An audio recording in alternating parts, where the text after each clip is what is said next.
Healthy food എന്ന് പറഞ്ഞിട്ട് fruits, nuts ഇതൊക്കെ നമ്മൾ ഒരുപാട് വാങ്ങാറുണ്ട്. പക്ഷെ നമ്മുടെ നാട്ടിൽ ഇന്ന് ഏറ്റവും വില കുറഞ്ഞ് കിട്ടുന്ന ഒരു ഫ്രൂട്ടും നമ്മൾ ഏറ്റവും കൂടുതൽ ഉപയോഗിക്കുന്ന ഫ്രൂട്ടും അതിൻ്റെ ഉള്ളിൽ സീഡ്സ് നമ്മൾ തീരെ പരിഗണിക്കാത്തൊരു സീഡാണ്.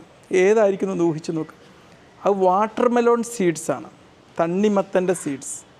നമ്മൾ ചിലരൊക്കെ അത് നമ്മൾ വത്തക്ക കട്ട് ചെയ്ത് കഴിഞ്ഞാൽ പലപ്പോഴും കാണാം നമ്മളെ ആ ഒരു അടുക്കളയിൽ അതിൻ്റെ സീഡ്സ് അവിടെ വേസ്റ്റായി കിടക്കുന്നുണ്ടാവും. ഒരിക്കലും ഇതെടുത്ത് കളയാനുള്ളതല്ല, ഇതെടുത്ത് നമ്മുടെ ശരീരത്തിലേക്ക് നമ്മൾ ഉള്ളിലോട്ട് തന്നെ ചാപ്പാടാക്കാനുള്ളതാണ്. അത് കഴിച്ച് കഴിഞ്ഞാൽ നമുക്ക് ഒരുപാട് ആരോഗ്യ ഗുണങ്ങളുണ്ട്. ഇത് എടുത്തു കഴിഞ്ഞാൽ ഒരാളും ഇനി വത്തക്കൻ്റെ വിത്ത് കളയൂല. ഈ വത്തക്ക വിത്തിൽ ഒരുപാട് പ്രോട്ടീൻ അടങ്ങിയിട്ടുണ്ട്, സിങ്ക് അടങ്ങിയിട്ടുണ്ട്, മഗ്നീഷ്യം അടങ്ങിയിട്ടുണ്ട്. ഇതൊക്കെ നമ്മൾ എന്തിനൊക്കെ സഹായിക്കും?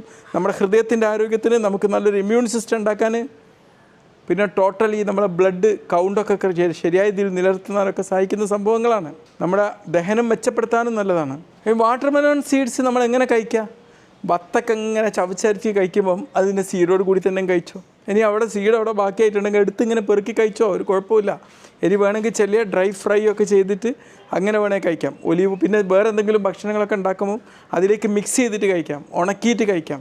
കഴിഞ്ഞ ദിവസം ഞാൻ ഈ ഒരു കാര്യം എൻ്റെ ഒരു ഗൾഫിൽ നിന്ന് വന്നൊരു സുഹൃത്തിനോട് പറഞ്ഞപ്പോൾ അവർ പറയാം, ഈ അറബികളൊക്കെ ഈ വണ്ടിയിലൊക്കെ യാത്ര ചെയ്യുന്ന സമയത്തൊക്കെ അവർ ഇങ്ങനത്തെ സീഡ്സ് എടുത്ത് ഇങ്ങനെ ചവച്ചുകൊണ്ടിരിക്കുന്നു. നമുക്കും അങ്ങനത്തെ ഒരു ഹാബിറ്റ് ഉണ്ടാക്കിക്കൂടെ? നമുക്ക് ആരോഗ്യമല്ലേ വലുത് അല്ലേ? നമുക്ക് ഇന്ന് തൊട്ട് അങ്ങനെ ഹാബിറ്റ് ഉണ്ടാക്കാം. അപ്പോഴല്ലേ നമ്മൾ ഈ കാര്യങ്ങളൊക്കെ മനസ്സിലാവുന്നത്.